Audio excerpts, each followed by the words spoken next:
Well, good morning, everybody, or good afternoon, I guess, if you're on the East Coast. This is Laura from Front Office Rocks. I'm hoping you guys can all hear me. We've had some technical issues this morning. So, on the left side, for those of you who are logged in, if you can just type a note or a chat that says that you hear me, that would be great because we want to make sure that everybody can hear us today because we're going to talk about something that's really hot in our industry. So I'm glad I'm getting, oh, yay, Janice says she can hear me. Okay, yay, everyone's here. All right, good.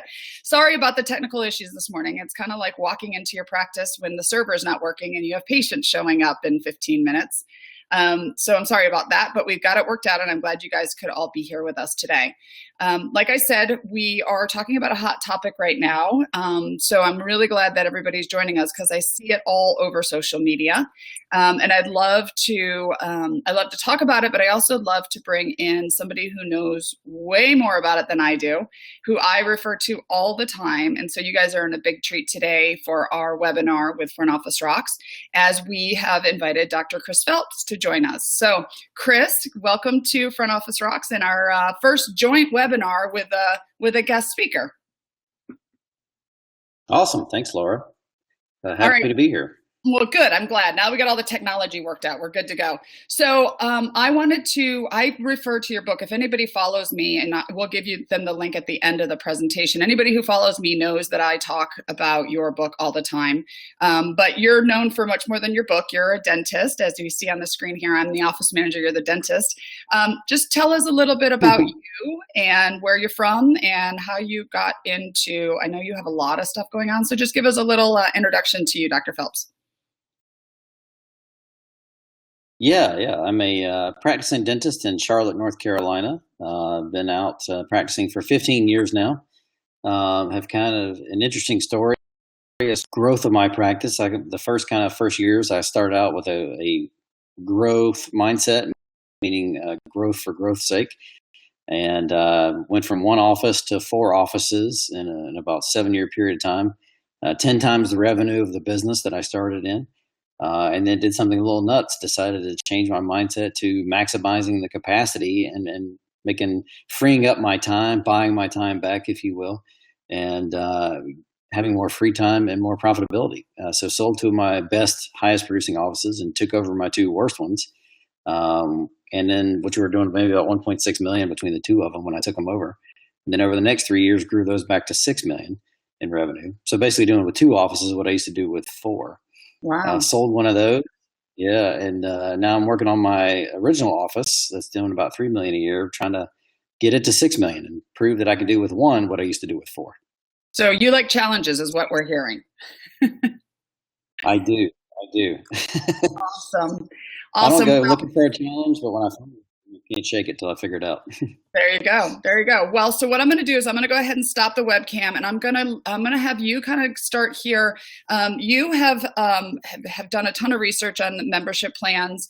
I think, and I'm going to ask you questions along the way because we just implemented a membership program in our practice a couple of years ago, and I hadn't even heard about them until recently, 2 years ago when I was at ADOM. When people talk about membership clubs or membership plans and discount plans, is that all the same when we see that on social media? Yeah, it's just different names for the same thing. Okay. Whatever you want to call it, a membership plan, a discount plan, totally up to you. Okay.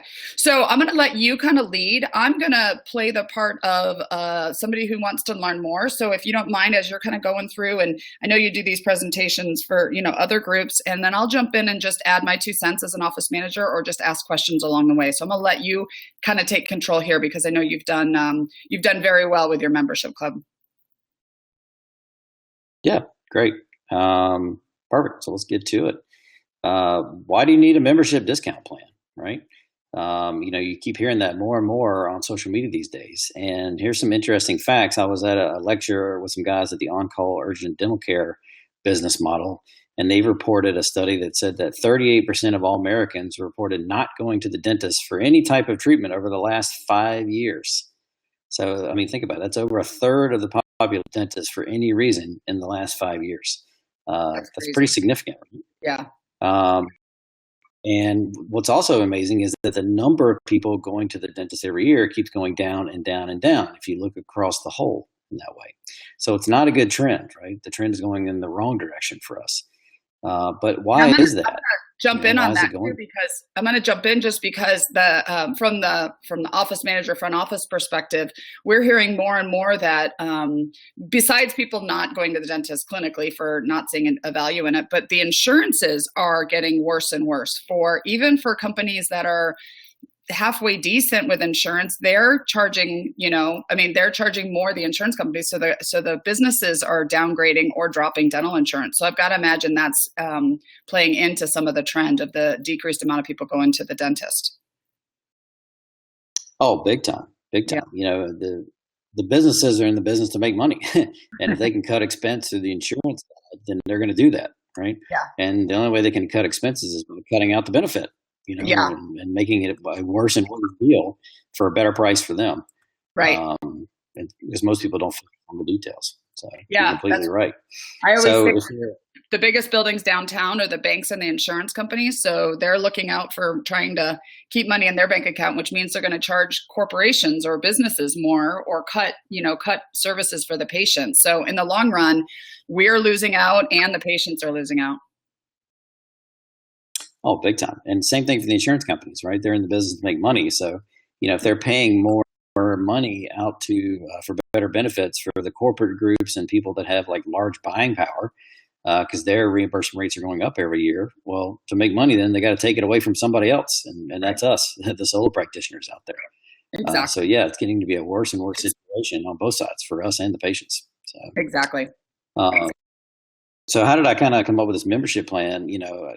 This idea it'd been around dentistry for a long time. It's nothing new, but nobody really knew what to do with it or what it was about. And I got an opportunity to go to an active independent living retirement community, which is what this group is here, and do a speaking engagement. And so I invited people out, and I had just come back from Napa Valley, California for the first time. And for any of you that haven't been out to Napa, I think Laura and I are going to try to organize an event this year for later in August. Kind of a couples weekend, if you will, which would be good. But my wife and I went for the first time. And, I think I went to like 12 different wineries and did wine tasting and whatnot. And I left as a wine club member out of 10 of the 12 places that I went to. And, what the old adage is what happens in Vegas stays in Vegas. But what happens in Napa, I'm going to tell you right now, follows you home every month. It doesn't stay there. So literally crates of wine just keep showing up at my house every month. And I'm just like, oh my God, what did I do? You must how am I ever going to drink all this wine? One too many glasses of wine when you were signing up. Oh yeah. They give you a tasting. It's like 4 glasses of different wines, and it's not just like a little drop. It's like a glass. So imagine 4 of those a day, and you're feeling pretty good. So you had a lot of wine. So I knew I had to do something. Yep. I did. Yeah. And one of my favorite challenges, again, to myself is how can I turn my habit into a business expense? And so I thought, well, I love wine. I got all this wine sitting here, and I got to do this speaking engagement. I wonder if people in these communities might enjoy wine.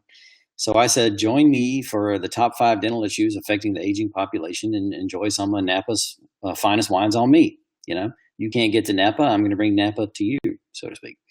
And I got about 60 people that came out for that first event, as you see in the picture here. And this is an active independent living community, so people can come and go as they please. They're all retired and they all have means. And one of the crazy things is I started asking questions from that first time, like, hey, how many of you have been to the dentist in the last year? Curious, because I'd seen that study from On-Call Urgent Care. And sure enough, only 10 of the 60 people raised their hand. And I thought, ooh, well, that ain't good. And I thought, well, how many of you have been to the dentist? Or how many of you that have been to the dentist, how many of you people in the crowd have dental insurance? And sure enough, the 10 people who'd been to the dentist in the last year had dental insurance, and the other 50 did not. And so I realized in that moment, that was this mental barrier keeping these patients from coming to see us, if you will. This idea that they think, well, I don't have dental insurance, so I can't afford to go to the dentist as a result.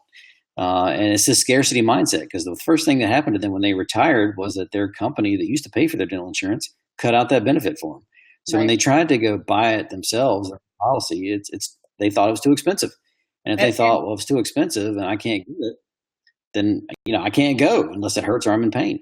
And I got to tell you, we I know. think you got the niche with the elderly or the older clientele, but this is across, I mean, this isn't an age thing. We get this, I'm sure you do in your office, where patients will call and cancel for their cleaning because they lost insurance. And even if they have, I mean, it floors me because even if they have terrible insurance, they still think they can't come. Or when I'm out talking to people in the public, like, I was just at the gym this morning and a couple of the trainers haven't been to the dentist in years. And I said, why? And they said, because I don't have insurance. And so, I think there is this connection where they think they have to have insurance. And that's the most frustrating thing is when people are canceling over that, because they don't even realize how, that they don't need to have it. And I'm glad that we have another option now. And you're right. And that's the root cause of the problem, right? Why are all these people not coming to see us regardless of their age? Is because they think they need to have dental insurance to come to see us. Whereas we know if we can just get them over that mindset or do something to give them the sense that they have dental insurance, that should be able to get them over that barrier. So I realized that, and I decided to change my mindset, and knowing about how many people out there, 108 million without dental insurance right now, less than 35% of the total population has insurance. Was there something else we could do? Is there some solution to this problem? And my idea was the membership plan. And what was interesting is going back to the psychology and why people do the things they do and their mindsets. I saw this study from that came out about the shopping habits of people who like have a membership plan or paid good money, let's say at a Costco type retail store. And everybody knows Costco, right? 85 million customers. They do over 3 billion in sales a year. They do pretty well for themselves, right? But at the same time, if you wanted a TV, I could buy the same TV as I could at Walmart. And I don't have to pay anything to be a shopper at Walmart. I can just walk in the door and go buy the thing. Okay. So what they did in the study, which intrigued me, was they were looking at the buying habits of people who shopped at Walmart versus Costco for the right to shop at Costco versus people who could just walk in and shop at Walmart. And what they discovered was that customers on average 47 per trip than Walmart. Have you moved at all? You're breaking up a little bit. I just want to make sure nothing's changed on your end. Do you hear me now? I can hear you now. It broke up for a second. Okay. Let's try that again. So what did they found between Costco and Walmart? Yep. So spent 247% more at Costco than at Walmart. Wow. So the difference of $136 per trip at Costco versus $55 per trip at Walmart. And it kind of goes back to the science of influence and this commitment principle that when people make a commitment to something, they're more likely to follow through and do it and use it.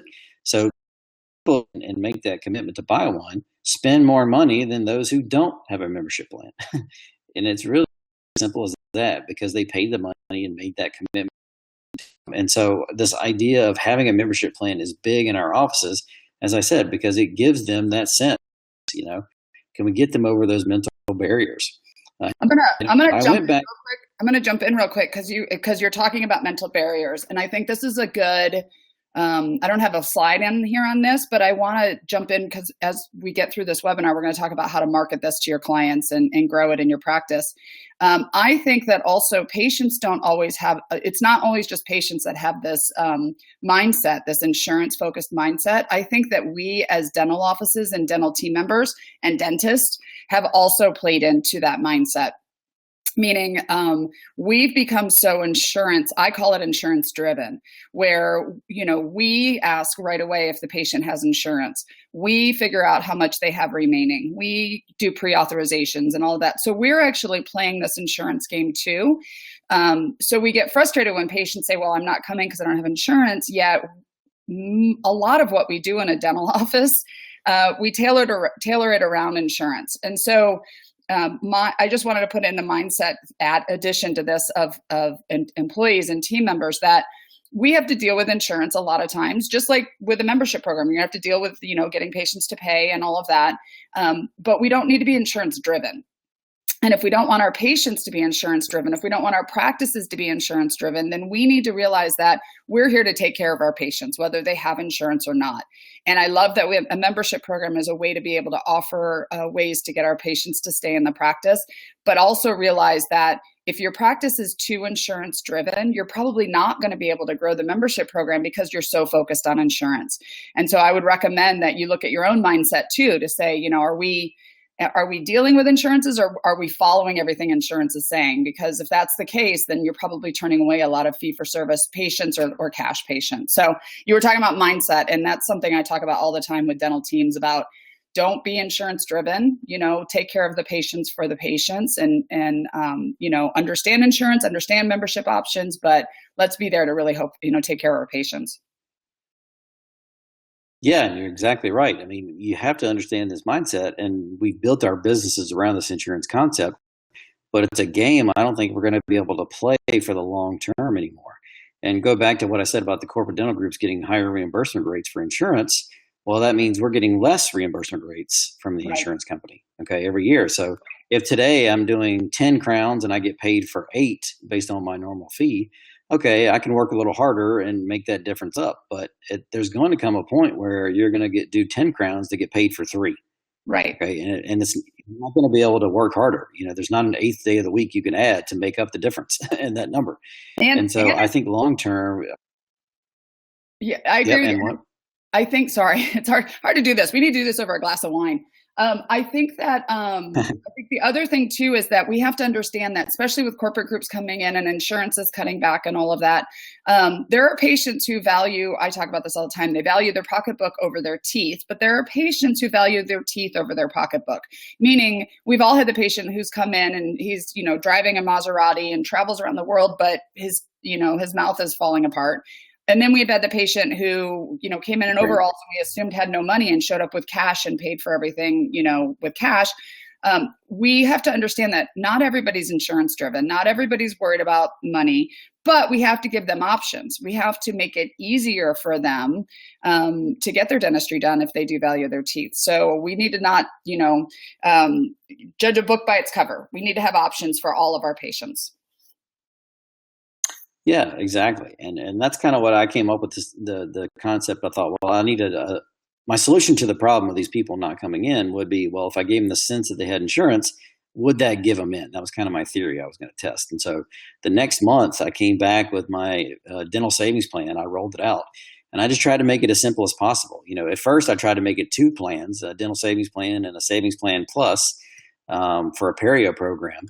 But I just found when I tried to do it with 2 programs, it just made it too confusing to people and they just didn't understand it. It's hard enough to talk about perio as it is, much less confusing. I decided just to make it simple and do one little simple plan. And for people that needed, I gave them the sense that if it cost you $600 for dental insurance, cut in half, I'll make mine $200, and let me see if that's going to be enough to get people in the door. And it was, it was one of the big reasons why I was able to grow 2 of my practices $1 million a year, 2 years in a row, promoting the savings plan idea. When did you start? So the way I tried to do it. How long have you had these savings? Geez, about 8 years ago. Oh yeah, so you were leading edge because it wasn't really even that well known in our industry then. No, people were barely talking about it, but really nobody really understood how do you sell it, which we'll talk about. And that's kind of, I think, what I kind of figured out is how do you sell this thing. But ultimately, I just try to keep it simple, and even coming up with a plan for perio patients to make it simple to where you're going to get more compliance on your perio program. And as you can see, with the additional money that you're going to collect, you're going to make your profit. You're going to make more than enough to make it a win-win for both you and the patients with these things. So we don't have to let little barriers. Actually, go back a minute, just for those of us, because as office managers, we want to know how we're talking about it. So can you explain that third bullet there, how that works? Yeah. So the way, if they needed scaling and root planing, and of course they're cleaning after anyone gets scaling and root planing because of their perio diagnosis is perio maintenance, right? Right. And ideally they should be getting those 3-4 times a year to maintain their perio health. So let's say it's 4 times a year. So what I tried to do was, as a plan member on my savings plan, you get 2 cleanings a year as part of the plan. So what I decided was, well, I'm going to make them pay for the scaling minus their discount. So I give them a 15% discount off anything I consider a minor procedure and a 10% discount off anything I consider a major procedure for the practice. So perio, in my mind, is a minor procedure as far as the fee goes. So I said, all right, tell you what, you're going to pay for the scaling that you need, but as a plan member, I'm going to give you 15% off of that scaling fee. And then I'm going to give you 2 cleanings. Well, you need 4 perio maintenance visits. So I'm going to give you 2 of your perio maintenance visits as part of your plan package. But I stagger it to where the first one is covered under the plan. The second one they pay for minus their 15% discount. The third one is covered in the plan. And the fourth one they pay out of pocket minus their 15% discount. Okay. And so if they pay my perio maintenance fee of $150 minus the 15% discount, and if they do show up for their scaling in all 4 of their perio maintenance visits, all right, you're collecting $1,020 above your $299. So it well justifies the chair time and the effort and made it a win-win for both sides. Now, so what I'm going to do, I'm going to jump in and do ours because we didn't set up our own membership program. We worked with a company, and there's different ways to do it, which we can talk about at the end. But what we have set up is we have an adult membership and then a perio membership. So they do have them pay $37 a month for their adult membership. But if they're a perio patient, they pay $65 a month. So with that, they get their perio visits and they do get the percentage off of any other treatment like you do. So just for anyone listening, there's different options and different ways to do it. But I love the way you explain this because either way, it makes sense for the practice and it helps keep the patient in the practice and healthy. Definitely. So again, I try to make it simple. And these are just some of the questions I get from people when I'm talking to them about membership plans and whatnot. And kind of what I'm finding is the biggest question a lot of people give me is it for my existing patients? Because there's a lot of conflict there. And as soon as they get some doubt in their mind, that's when they stop moving, and just shut the whole idea down. But the idea is it could be for your existing patients. So it's really kind of a yes and no situation. Okay, if you're just promoting this to your existing patients, it's kind of a short term, could be a long-term gain. So if you don't use this as a new patient attraction vehicle to get people who are not going to see any dentist into your chair and just use it on your existing people, well, if everybody that paid you your full fee last year suddenly pay you at a 15% discount this year, well, yeah, technically you lost revenue from the year before. So that's what I mean. It could be a short-term loss. The benefit, on the other hand, is it's another anchor to keep that patient at the practice. So it's the relationship with the dentist is an anchor. The relationship with the team is an anchor. Now we've got a third anchor. We've got this savings plan they've committed to that keeps them there at the practice. So if they're more anchored to your practice, they're less likely to leave and take off. So if we decrease your patient attrition number, how many people that were here last year that are not here this year? Well, guess what? That's less money you're going to have to spend on the other side in marketing and whatnot to attract more new people. Okay. So in essence, be a gain as well by keeping these patients and preventing turnover.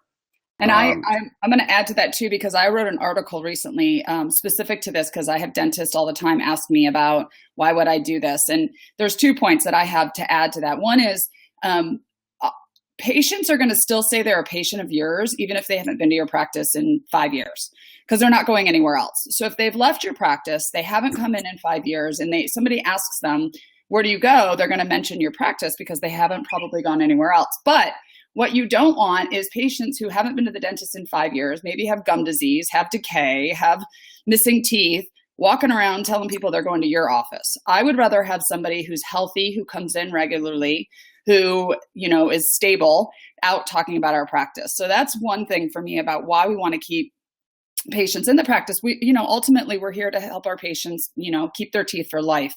The other thing is that dentists will push back and say, well, why would I give 15% off to a cash patient? They're already paying cash. I bet if you were to go back and pull reports in your practice, your cash patients, there are treatment plans outstanding they're not doing. Yes, they might be coming in for their cleanings. Yes, they might, pop in for an emergency, but they're probably not actually spending the money in your practice like you see.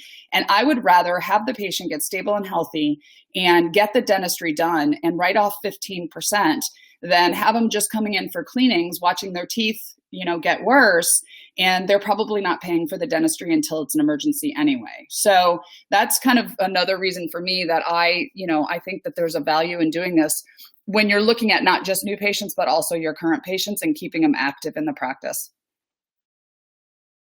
Yeah, and that's it. And I kind of started my plan at the beginning of the year when I was due to raise my fees anyway. So I raised my fees 7% and then created the plan that offers a 10 and 15% discount. So in essence, because I know some people get hung up over the discounted fee, they're like, well, this is basically the same thing as dental insurance. We're discounting our fees. But, if I raise my fees 7% and then discounted it 10%. Yeah. And honestly, we're writing off a lot more for insurances than 15%. So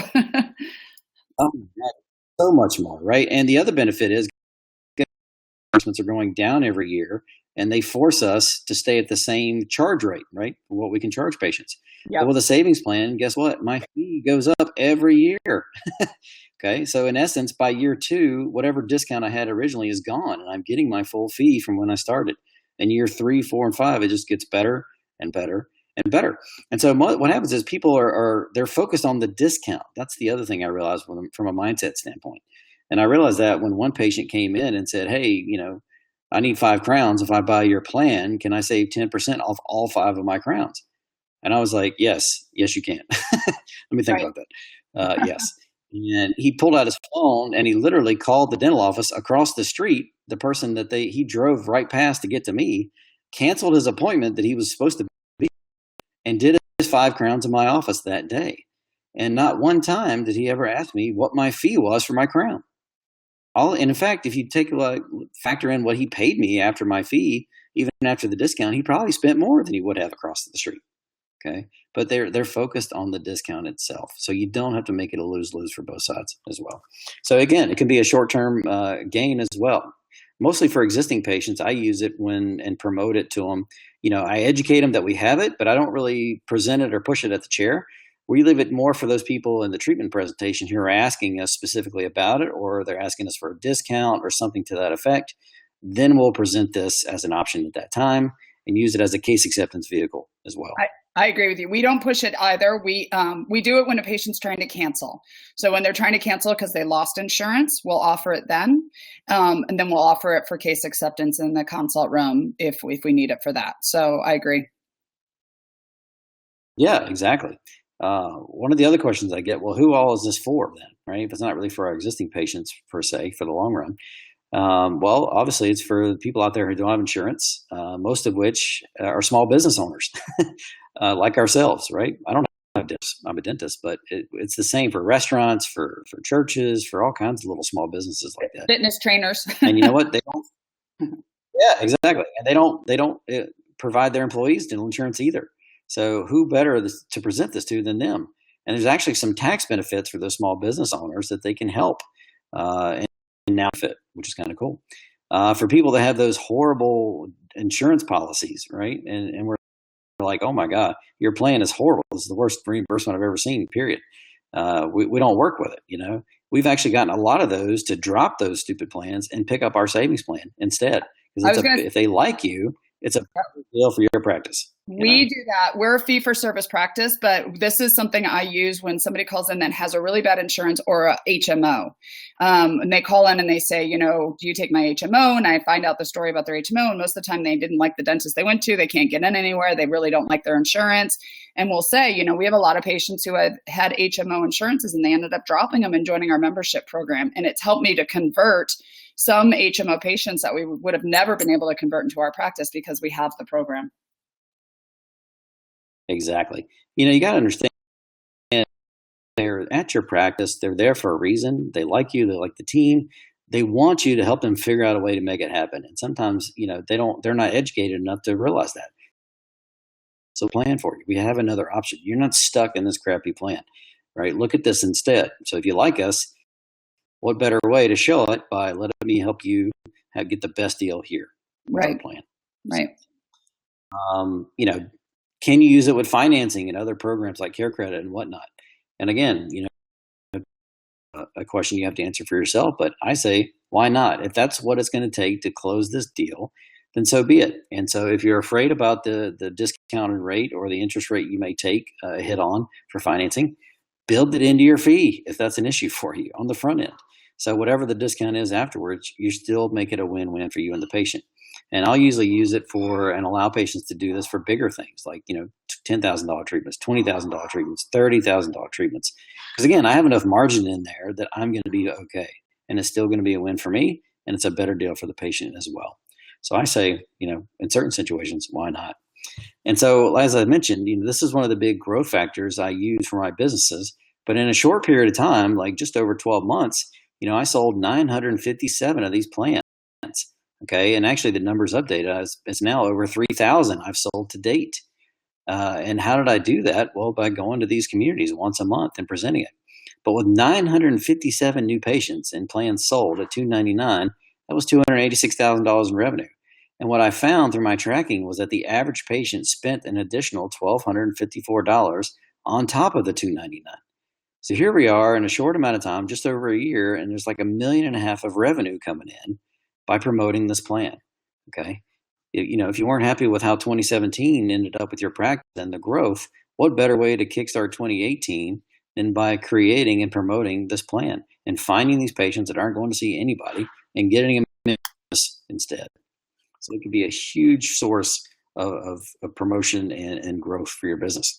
And the best way I found, as I said, because nobody really figured out how do you really sell this thing, well, grassroots marketing or guerrilla marketing.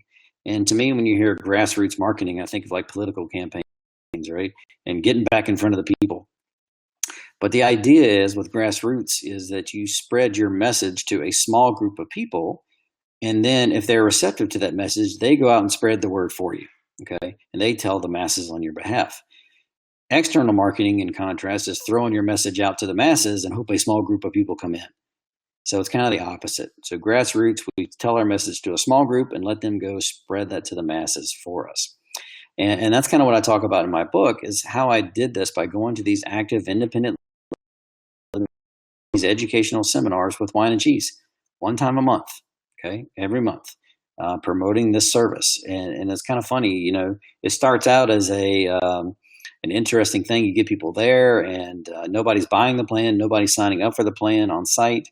But within like 6 or 7 months, suddenly everyone's buying the plan, or they're showing up at the end of your talk and signing up for your plan, or they're making an appointment to buy the plan when they get there. Okay, so you kind of turn it into a social event. And I know you have this in the book, but you could do this. You do these on your own, correct? The wine and cheese events where you do. Okay, but you could also do this in networking events, local businesses, and I would assume people are always looking for something to be able to educate their members and, something fun and interesting to get them to show up. Have you done it for any other groups, or have you heard of anybody that does that, or is it, are you pretty much just doing it on your own?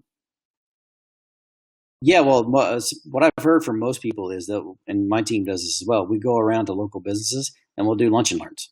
Just like people do to us in our office. And anybody that is receptive and will accept the reciprocity of the free lunch and is willing to hear the message, well, that's an audience that you have. I'll do this at Chamber of Commerce meetings, and I'll be a big sponsor as long as I can get speaking time out and I can talk about this plan. Well, then I'm more likely now to get more businesses to come on board and at least be open to a meeting to talk about it more. And I do this with steakhouse seminars, and I track my ideal patients to a steakhouse for a free dinner, and I'm using this membership plan as another promotional vehicle and part of my message during those talks to get them in the door. You have very rich taste. Finding either I'm going wine, cheese, and steak. It sounds like. I do well because that's my market. Because if they can afford that stuff, right, then they can definitely afford my dentistry. So and plus, from a liking standpoint, if I and they do too, well, great. We're going to hit it off already. Yeah, exactly. So I would, my question for you, for clients listening to this or team members or whatever, what if the dentist, you're different in the sense that you're looking at the bottom line of business and all of that, and you have no problem getting up in front of an audience and speaking. What about if you have a dentist who's not as good? Do you recommend that, is not as comfortable doing that? Do you recommend that the dentist always be the one, or should we find somebody on the team that's a little bit better and kind of put them in charge of trying to grow the membership plan? Yeah, definitely. It definitely needs to be someone on the team. If I think speaking to in the public or speaking to the public is one of the top 5 fears of all time. So I can understand how that's not necessarily in everybody's wheelhouse, and they're not going to get excited by doing that. But docs, the good news is, and team members, it doesn't have to be the doc doing the talk. The team member, whoever's the most extroverted and social, they can actually do these presentations on your behalf as well.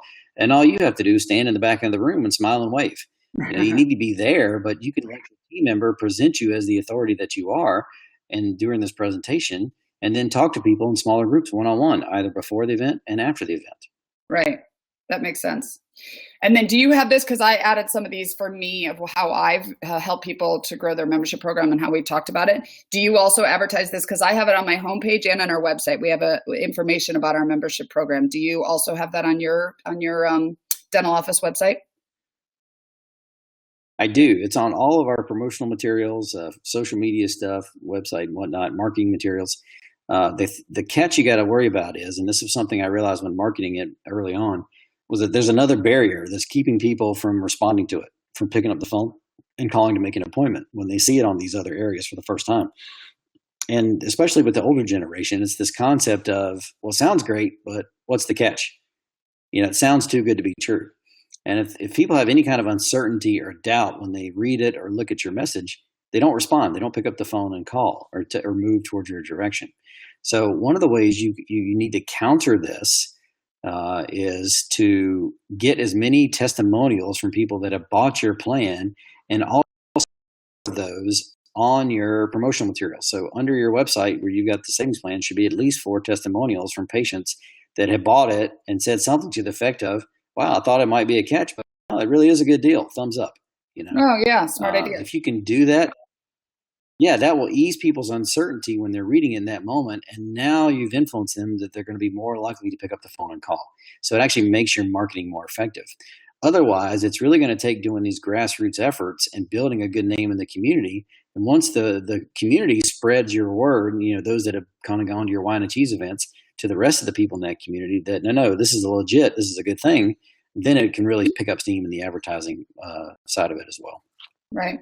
And then we have brochures about this around our office. Now, like I mentioned earlier, if anybody's listening to this and wants referrals, we can, I can send, of course, your book is a great place I send everybody to your book. And there's a lot of companies now. I mean, when you started this, Dr. Phelps, you were probably one of the beginning of offering this in the practice. And now there's companies popping up all the time. So whether you do it in office or you use a company, that's kind of the choice of the dentist in the practice. But we work with a company who helped us get our set up, and they helped us with brochures, and we have them around the office that we can hand out. I would assume you recommend the same thing also? Yeah, definitely. You got to have the promotional materials available. We don't push on people, but they're free to take it. They're free to ask about it, et cetera. Okay, good. And then one of the things that I was going to talk about is, and we already mentioned this a little bit earlier, but having this as an option for patients when they try to cancel because they lost their insurance. To tell them, the difference of not needing to have insurance and the membership program. We've converted, I can't even tell you how many, probably 60% of our patients who were due to come in for a cleaning, we've converted and kept them in the practice, kept them in the appointment with the membership program. So you definitely want to make sure that your team is trained and understands it. I love that you said you made it simple. It's got to be simple, because if it's confusing, your team's not going to talk about it. They don't have enough time to talk about it. And if they don't fully understand it, right, they're not going to be able to talk to the patients about it. So I think keep it simple, stupid is the saying, right? Yes. Yep. And then the other time I like it is whenever we're asking for referrals. So we always try to make sure when we hand out a care to share card or something at the end and say, hey, if you know anyone else that's looking, please let them know about our office, tell them about our office. And even if they don't have great insurance like you, let's say we have somebody who works at a great employer and they have great insurance, make sure that that we also have a membership program here. So even people that that don't, have insurance, make sure that they know they can call us and ask us about our membership plan. because there are a lot of patients who, there are a lot of people who have insurance and come to you because of it, or they found you or whatever, but their friends and family don't.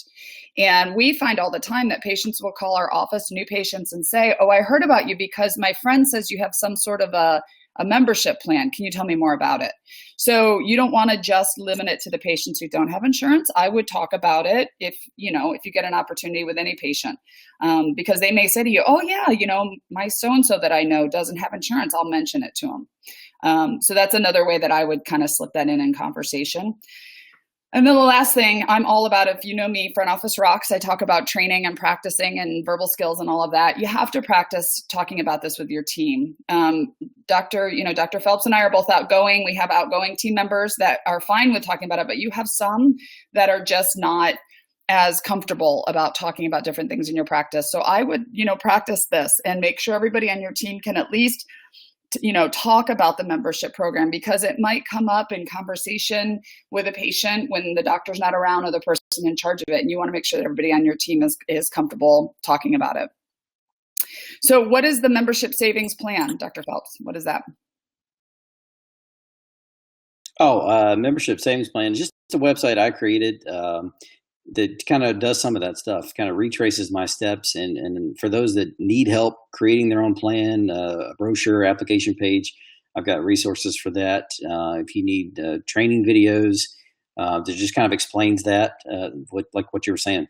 And I've got videos of me kind of trying to teach you how do you promote this and really get new patients in the door who aren't going to see any dentist. And you can watch me do one of these wine and cheese events from start to finish. And I've got slides available. So everything, you could just literally take my name out of it and put your name in. And I've got, video discussing the slides. So I tell you exactly what to say. That's awesome. For people that do this. I just got a question from, hi, Kurt. I just got a question from Kurt, and he was asking if I had videos on the membership program. And I specifically don't, but will be adding some, because when I started Front Office Rocks, we didn't have the membership plan in the practice. However, I did write an article about it, so you can get that. It's on my website.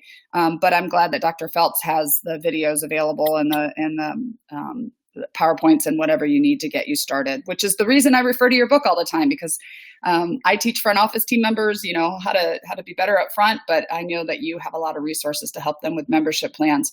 I'm going to open it up to questions. We've gotten one or two questions along the way, but if anybody wants to add any questions, please add them into the chat. And this is a good question, and I hope you know the answer, Dr. Phelps. I'm not sure, but I've heard discussion around this too, where are dental savings plans legal in all states? How does it work? Do you have to work with a company to find out, or can you tell us more about that? From what I can gather, it's totally legal in all the states except for Seattle, like Washington. And I don't know what it is about Washington State, but membership plans, like I think the dental board has specifically come out against them, which is surprising, because aren't they supposed to be supportive of their dentists who, they get dues from, and yet they've tried to come out against it for whatever reason. Like most things, tell me the rule and I'll show you how to get around it. So you can still do that there, but you got to call it something different and a different structure. But that seems to be the biggest state. Everywhere else, it's fairly wide open. You do have to check with your state insurance board just to make sure there's no rules or regulations as far as, registering that you've got a membership plan. Some of the keys, some of the states like Texas, I think you may have to pay a licensing fee annually once a year to have this plan. But the revenue you're going to get from it to grow your business far exceeds what you pay in a license fee to offer it. So there's obviously some states where it's a little sticky. So you got to just figure out what the rule is, but call your state insurance board and see if they have any issues with it. And for the most of you, the majority of you out there, it's not going to be a big deal. And whatever the barrier is, there's always a way around it. There's always a way to work around it. I have somebody who asked a question about, for like a family of 6, do you charge the same price for every family member? And actually, this isn't part of their question, but what do you charge for kids, or do you have any variables with different size families or age of the patient? Yeah, that's a good question. So when I priced mine originally, again, nobody was doing this. I didn't really know what to price it at. And I thought, if price is the barrier for people, and I just called a couple insurance companies and said, hey, I'm a 60-year-old male in this zip code. How much for a Delta dental plan? and it was $600. And I thought, well, let me just cut it in half because I thought that would get people over the price barrier. Now I know that you just need to anchor them to something else first, like what it would cost them to buy a policy, and you can price your first plan at whatever you want. But I kind of like $365 a year, and the tagline for $1 a day, you can get back on the path to oral health. Okay, because people can understand and afford. In contrast, well, $1 a day doesn't sound too bad. And then every plan I offer, in addition to that, I take the price down about 25 to $50. So I think by the time you get to the fourth plan, it may be $110 per plan. So definitely the price gets better the more you add to it. Got it. Okay. And do you, how do you, do you monitor this? You keep it in the practice? Are you doing it through somebody's, making sure that the payments are being made and all that? Or, cause that was one of the reasons I was hesitant early on to do it by myself. And I ended up working with a company in our practice, is because it just seemed like one more thing to monitor. How do you do it in your practice? Yeah, so I don't take monthly payments, although I know some people are out there do that and are having some success with it. My patients pay up front and commit to the plan. And then what happens when they commit to the plan in full, I know that they're going to show up. So there's zero no-show rates on these people. Yeah. Because they paid for it, Yeah. And then, I'm, again, back when I started this, you're right, there were no companies to track this stuff. So I just used Google spreadsheets, like an Excel spreadsheet.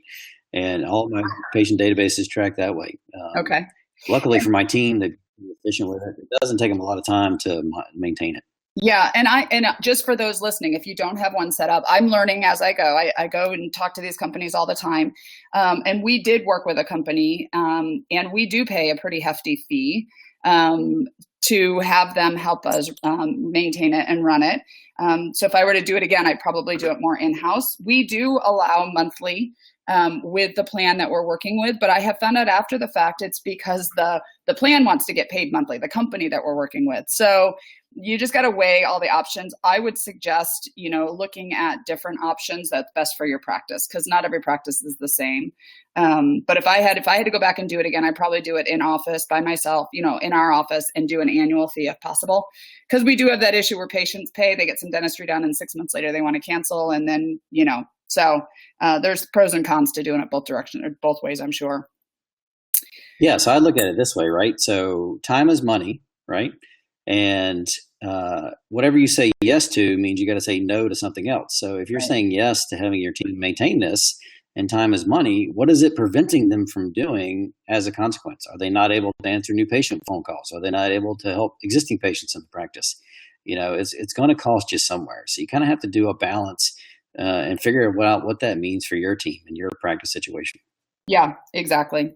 And so like you said, for $1 a day, you can maintain your health. My little plug for Front Office Rocks, because no matter what you implement, whether it's a membership program, whether it's same-day dentistry, whether it's whatever it is, your team needs to be trained to talk to your patients about it. And so what we recommend with Front Office Rocks is that you train 1 hour per week, and it's less than $5 a day. And that's 1 hour per week, all of your team members. My website is subscription-based, and we have over 180 videos.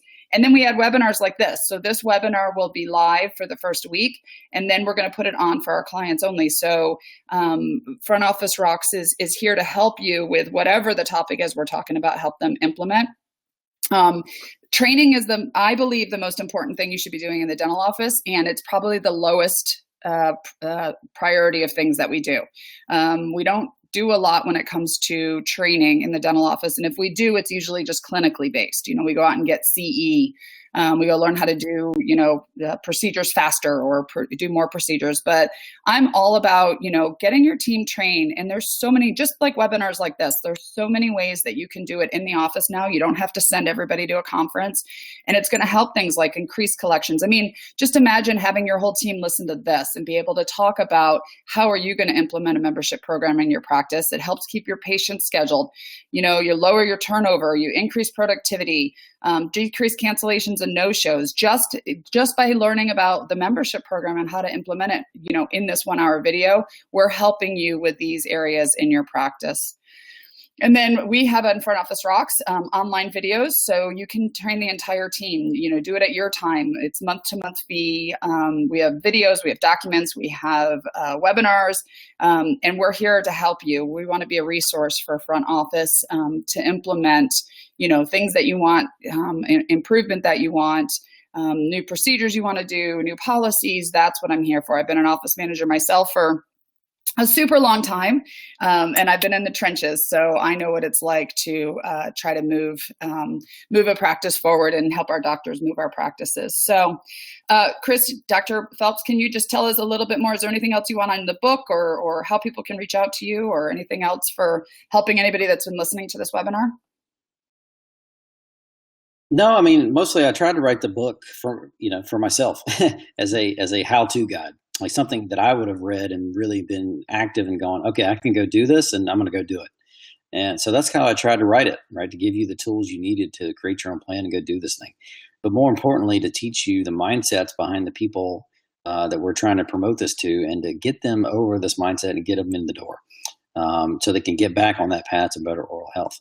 Because they're not coming in now. Okay. And I see the problem just getting worse and worse and worse. It's not improving. But I really think these membership plans can do that. And the best way to promote it, of course, is the grassroots style, to get out there and get in front of the people, either you or your team members, and get them to like you and to trust you. And if you can do those two things and you offer this plan, you can significantly start growing your practice again. Excellent. I agree. And it's okay for them to reach out to you if they have other questions. I see you put your email address on there. So.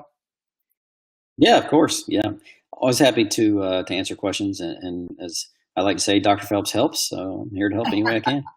So Dr. Phelps, then I'm wondering, are there any other books out there that you recommend that people should read besides your dental membership plan? Well, I don't know about membership plan books, but I know one of my favorite books is the book you just came out with. That was my plug. We planned that, you guys, just so you guys know. We worked on that one together. For everybody else, this is my new book. It's Step Away from the Drill. And Dr. Phelps, who do you think I wrote that for? Step Away from the Drill. Wait, say that again. You broke up a little bit. Oh, I said, who do you think the Step Away from the Drill? Who do you think my target market was when I wrote that book? Who do I want to read this? Probably the person who can't get away from the drill. There you go. There you go. Yep. So this book, and it will help.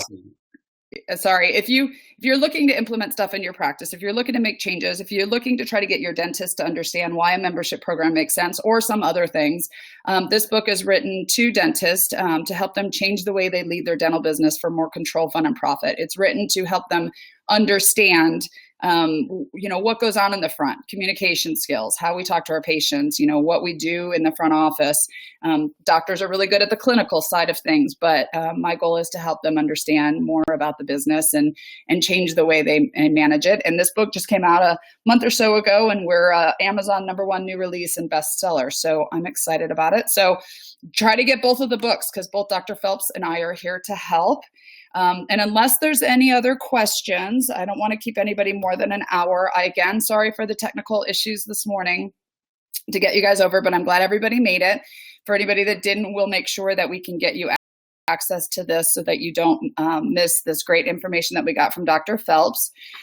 We have another webinar coming out, and it's in about 2 weeks. So I want you to check us out on social media. I'm not going to give you the date and time so that you have to come to Front Office Rocks on Instagram or Facebook or any of our social media pages to get registered for this next webinar with Andre.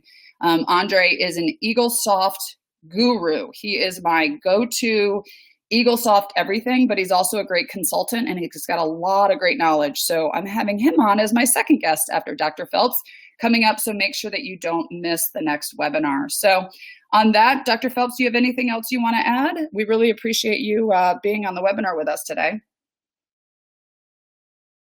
Pleasure. And just that for those that don't know about Front Office Rocks, I bought it for my team. I use it in my practice, and could not believe how excited my team was and engaged after going through all the materials, and watching the change in their performance and amping it up another level was pretty impressive. So it says a lot about your program, Laura. Well, and I appreciate you having me on, being #1, and we had a good time. That was great. Well, thank you very much. If anybody has any questions for either of us, reach out. You can come to Front Office Rocks and go to the Ask Laura on the top right of my website, and we can get you any information you need and get you connected with Dr. Phelps if you didn't get that information already. And thank you very much. And I hope you guys either learned how to implement a program or learn how to grow your program. And we wish you guys a lot of luck and have a great day, everybody. Thank you. Thank you.